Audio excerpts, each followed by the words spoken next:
बिस्मिल्लाहिर्रहमानिर्रहीम अस्सलाम वालेकुम। अगर पाकिस्तान से और इंडिया से जो लोग जाना चाह रहे हैं दुबई में या अबू धाबी या शारजा अजमान रैसल खैमा, उनके लिए बहुत ज़रूरी है ये जानना, क्योंकि बहुत से लोगों को जो है वो डिपोर्ट किया जा रहा है, एंट्री नहीं दी जा रही दुबई में या अबू धाबी में।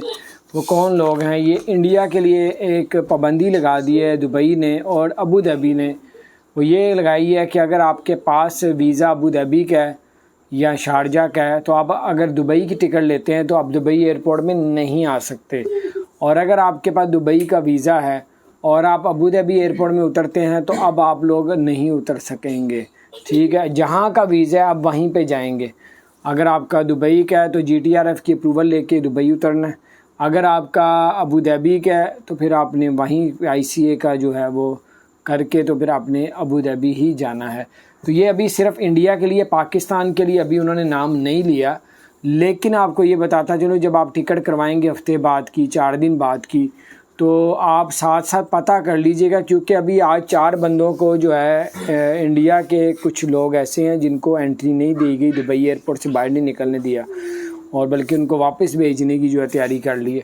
तो अब ये है कि आप लोग भी एहतियात करें, ये ना हो कि आप लोगों ने टिकट हफ्ते बाद हो, 2 हफ्ते बाद हो और आपका वीज़ा अबू धाबी का और आप दुबई एयरपोर्ट में उतरें तो उतनी देर आप पाबंदी लग जाए जिस तरह इंडिया पे लगी हुई है, तो फिर आप नहीं जा सकेंगे। फिर आप उधर पहुंच शायद जाएं या इधर से भी आपको ना एंट्री दी जाए पाकिस्तान से।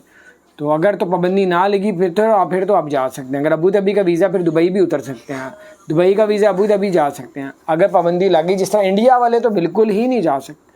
तो ये कुछ अपडेट्स थी, मैंने कहा आपके लिए जानना बहुत ज़रूरी है ताकि आप एहतियात करें। सिर्फ इसलिए बताया कि ख़बर तो शायद आपने पहले भी सुन ली हो, लेकिन आपको रिमाइंडर करवा रहा हूँ कि अभी पाकिस्तान के लिए पाबंदी नहीं है, इंडिया वालों के लिए लग गई है।